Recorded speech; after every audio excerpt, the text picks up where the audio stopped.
I've tried to rewrite the script for this review like 3 or 4 times. This is because it's one of those episodes. It's one of those episodes about a heavily charged topic, and I'm not going to beat around the bush while I review it. Gather around, ladies and gentlemen, because we're talking about sex today. Guys, you might like this one because, according to our society, men want sex all the time. 100% of it. The problem is that stereotype isn't remotely true. And also, that particular stereotype invokes a lot of angered passion within me. For various reasons. And the difficulty with doing this particular episode is separating the subject matter from the actual execution. Because the actual execution of this episode is horrible. Remember my Screams in Silence review? Yeah, the worst piece of shit that ever smelled like shit? That episode tried to portray domestic abuse and did it in an incredibly dishonest way. This episode takes a different route. It portrays female-on-male sexual harassment fairly realistically as you can expect Family Guy to portray something. However, the message of the satire and the actual execution is not only confusing, but it's horribly insulting. To keep this review focused, I'm going to do what I did with my Screams in Silence review. In the first part, we review the episode and the story that it presents. In the second episode, we bring up the subject matter and talk about it in depth, and all of the many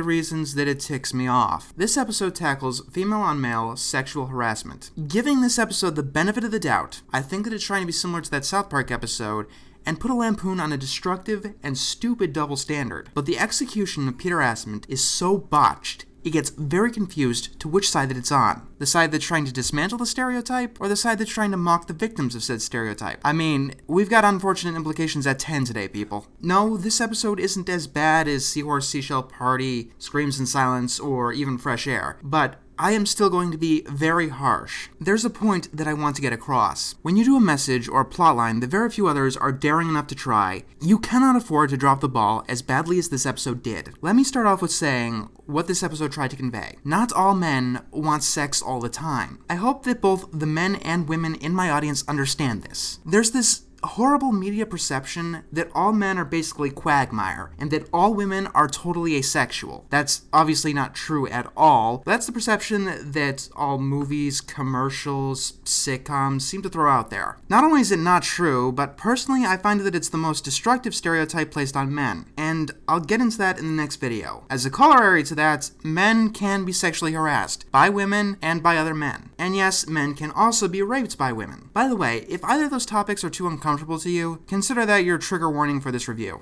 Like many other Family Guy episodes, this one is written a lot like a game of round robin. We do something completely unrelated to the plot because we didn't have enough material to actually come up with a 22-minute episode. It starts with Stewie at a preschool play that isn't funny. It's just kind of weird. It's 5 years too late, and it sounds like one of those things where Family Guy intentionally tries to piss people off. From there, Peter sends in a video to TMZ. This gets him to think that he's a journalist. From there, he acts racist and gets punched, breaking his glasses. Here, the style of writing is particularly painful because it's very clear that the actual plot needed that extra time. It takes us over 7 minutes to get into the actual plot, and the actual plot ends up getting rushed at the end. So at work, Peter, not wearing glasses, gets his boss Angela to notice him. No, that's not it, Griffin. There's something different about you. You're not wearing glasses. And I got busted. I'm wearing contacts. I can see your eyes and your eyelashes. They're beautiful.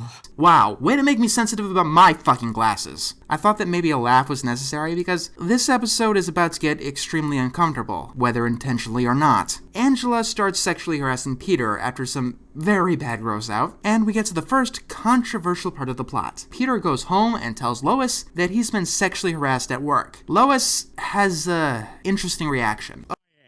So what? Peter, a woman can't sexually harass a man. Why not? I don't know. It just doesn't make any sense. I mean, guys like being touched by women. It's not harassment if you like it. Oh boy, we've got a lot to talk about. First of all, let's talk about this moment from a story perspective. A lot of Season 8 episodes have this specific problem, and specifically with Lois. Just take a look at Quagmire's dad. I have no idea how seriously this episode wants me to take Lois. She may be purposely saying something wrong, backwards, and stupid, like a character in a kid's show saying that it's alright to steal. However, she's never called out as wrong in the episode. In fact, immediately we're given an example of Meg being sexually harassed at school. So, are the writers trying to say that Peter doesn't really have a problem? I mean, this isn't like the episode where Peter was given a prostate exam and he mistrappolated it into something else. Peter really was sexually harassed here. And this moment paints the rest of the episode in a very confusing light. Is it really trying to say that this never actually happens and that's why this is supposed to be funny? Kind of like it's the equivalent of an episode about a guy getting pregnant? It's funny because it just can't happen. If so, then that's a major problem with the episode. Giving them the benefit of the doubt though, this would be a realistic reaction from someone who does not believe that a man can be sexually harassed by a woman. Actually, it can be worse than that. I mean, most of the time these people would believe that the man initiated it. And yes, that can lead to breakups and divorce. I'm actually surprised that Lois isn't accusing Peter of having an affair. It really sounds like something that she would do, and the only reason she's not doing it is because she'd be a massive hypocrite otherwise. To be very clear here, a man can get sexually harassed. This episode purposefully portrays a textbook example of sexual harassment. To assume that men cannot get sexually harassed is to believe that every single man on Earth wants to have sex with every single woman on Earth, all the time, regardless of their current relationship status. It also makes the assumption that women have no libido of their own. It's amazing the bastardization of logic that this stereotype exists on, and that so many people still believe in it. I got sexually harassed at school.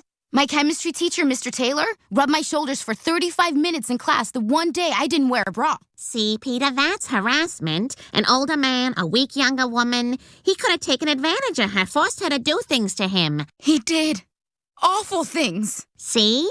I'm glad that you find statutory rape funny, Family Guy. This episode gets much worse, by the way. Angela continues to sexually harass Peter. She forces him to wear sexually revealing outfits, threatens to fire him if he doesn't do what she wants, and forces him to join in on her roleplay. And then she sends him nearly to tears. This execution is just so confused. Like I said, it's a textbook example of sexual harassment. Like, literally textbook. This is what people are taught sexual harassment is, just with the genders reversed. And the episode never makes their overall purpose clear. I really want to think that they're trying to get a point across, but all too often it comes across as, haha, this could never really happen, so let's show them what it'd be like if it did. Maybe it's just the character they chose. I mean, take the episode Quagmire's Quagmire. It actually did this specific plot, or a plot similar to it, a million times better. There was no ambiguity within it at all, and it actually did what both Screams in Silence and this episode failed to do. I'm going to keep assuming that this episode tried to get a message across, but even if that was the intention, they've botched it horribly. They botched any intention here horribly. Lois makes fun of Peter for being harassed. I get what they're trying to do. I really do. The problem is that Lois goes through this whole episode with total impunity. This episode wants to play Let's Reverse the Genders. Okay, let's play Reverse the Genders. If the genders were reversed and Peter was teasing Lois for being sexually harassed because she always wants sex, this behavior would not go over well with the audience, even if it is in a comedy show, because that's called slut-shaming. And yes, men can get slut-shamed too. When it comes to situations like rape and sexual harassment, they are seen as sluts by default. Quagmire's advice is something I really want to talk about.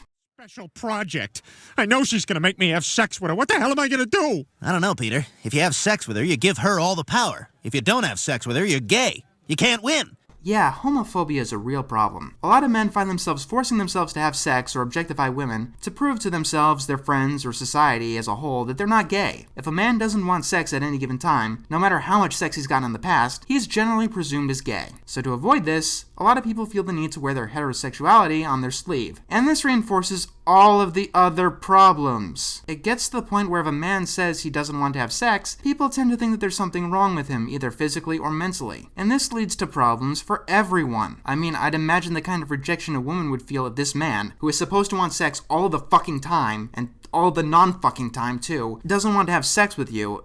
Chances are, it's not you, it's just him. Not a physical or mental problem either, just a he doesn't want to do it right now scenario. By the way, I absolutely love this part. Quagmire, who says that you're gay if you don't want to have sex with Angela, says that he doesn't want to have sex with Angela. I guess this was Quagmire's coming out episode. Did you laugh at that joke? Shame on you. That's part of the fucking problem that I just mentioned 30 fucking seconds ago. It's not a joke if someone is gay or bisexual. We get to the scene where this episode bombs. Here, it had the chance to do truly remarkable things. Stand tall with its message and its story, and highlight a reasonable issue. The problem is it doesn't do that. It immediately shoots itself in the foot, and then it shoots itself in the head. So Peter has been coerced into having sex with Angela, but if that isn't clear enough to show where the implications are, I am tired of playing games, Griffin. I mean, let's go. I have waited long enough. I'm having sex with you right now. No, I don't want to. Griffin, you have sex with me or you're fired. If it wasn't prior, this just became an attempted rape. Yes, it is possible for a man to be raped. But erections, let me be very clear with this. An erection does not equal consent. An erection is an autonomous physical process. Even though they happen during sex, erection, ejaculation, and orgasm are all physical processes. The lack of understanding of this is quite dangerous. I mean, people of both sexes sometimes refuse to believe that they were raped because they orgasmed during the event. After Peter gets away, we get to the ending of the episode. And let me be clear, it's not anger I feel this time, it is disgust. I don't know if it was that the people didn't think this through, or they just didn't care at this point, but the ending to this episode is truly disgusting. It starts out with everyone making fun of Peter for refusing to be raped. Then the television talks to him. Are you talking to me, Robert Mitchum? You bet your ass I am. Look at you. You're pathetic. What kind of a man gets fired by a broad? A man with a female boss? Don't crack wise. Listen, Peter, somewhere along the line you got turned around. You're a man. And what do you think it means to be a man? According to myself, according to society, or according to this episode. Because according to this episode, being a man means giving sex to anyone who feels entitled to your genitals, regardless if you have standards or a family who might care where your junk has been. According to society, bottling up all my problems and emotions and never complaining about anything until I blow my brains out. According to myself, giving assholes like you the middle finger and standing up for what I think is right. Peter goes to find Angela suffocating herself in the garage. He rescues her, and then we get the backstory. You should have just left me alone. That's how I'm going to end up anyway. What are you talking about? I'm talking about the fact that I have nothing to live for. Griffin, I haven't been with anyone in 10 years. And when you spurned my advances, it was a wake-up call. No one's ever gonna love me again. Boys and girls, are you ready for another round of our favorite game, Reverse the Genders? Imagine a story about a working mom who is married and she has kids. She has a male boss. This male boss starts sexually harassing her. This boss forces her to wear a sexually revealing outfit, forces her to live out his fantasies, and all the while threatening her with being fired if she doesn't comply. After all of this, she tries to confront him in some way, where in turn, he tries to rape her. She gets away in the end, but because she turned down his rape attempt, this boss tries to kill himself. When questioned why, he admits that it's because he couldn't get laid enough. On a scale from 1 to attempted rapist, how pathetic is that man? I never, in my entire life, thought I'd find a story that wasn't some fetish thing from the back corner of the internet that wanted you to sympathize with an attempted rapist. I mean, they're definitely trying to be sincere here at the end. This isn't a joke, it's how the story unwinds. Yeah, men can get sexually harassed, and that's wrong, but if a woman wants to rape you, you should let her because she's probably just lonely. For a story that wants to play Reverse the Genders, it's created a despicably disgusting story. Angela, in this episode, is one of the most pathetic characters ever written. Not because she hasn't had sex for so long, I wouldn't care if she never had sex, or if she always had sex. She attempted to rape someone and thought that being lonely or horny or whatever was justification. There is no justification. For a man or a woman, rape, attempted or otherwise, is one of the most unforgivable things you could do. And the people who made this episode should know better. If you're that damned horny, masturbate. Buy yourself a fucking vibrator. Or get yourself a prostitute. Whether or not you consider them to be illegal, immoral, whatever, it's a hell of a lot better than trying to commit rape. And they let Angela win in the end to get some sort of satisfaction. Let's see the precedent that this story sets. If you haven't had sex in a long time, you're just lonely. It's okay to sexually harass, coerce people to sleep with you, and even rape them. If we applied that logic to the real world, society would be a scary fucking place. I don't know what the intention was from the start. If it was to tell jokes, they're all stale and cliche. If it was to tell a story, it's hard to do that with no character being sympathetic at all. I mean, even Peter, he starts the episode by annoying people with a film camera and being a racist. That's very difficult to make sympathetic. There seems to be this misconception that you can make any character sympathetic by giving them a backstory. No, you can't. It doesn't matter how mean Sauron's parents were to him. It doesn't absolve him for what he tried to do. And it doesn't matter how long Angela was lonely. Speaking of which, there's this huge possibility that the episode keeps mocking Peter for being sexually harassed. You're supposed to mock the people who believe in the double standard, not those victimized by it. If you want to be like South Park, that's the first rule you've got to get down. Am I being too serious or harsh on this episode? No, I'm not. Like Screams in Silence, this is another situation where people in real life do really get hurt. Hurt isn't really the right word, actually. They get their whole lives destroyed. If the episode wanted to highlight that men can get sexually harassed, they shouldn't have let everyone make fun of him with impunity, and decided the only way out of it was to be coerced into having sex with his harasser. If this episode wanted to tell a story, I should know who I'm supposed to root for. If this episode wanted to make me laugh, it should have actually been, funny. And if this episode wants to go to its rightful place, it can burn in hell. There are people here who may intimidate you. Acting frightening, they could manipulate. You cursed, stupid man! The Like a absorbent stubborn, soul will foolish find swine, they you merely merely yell and whine, and at last this case will final.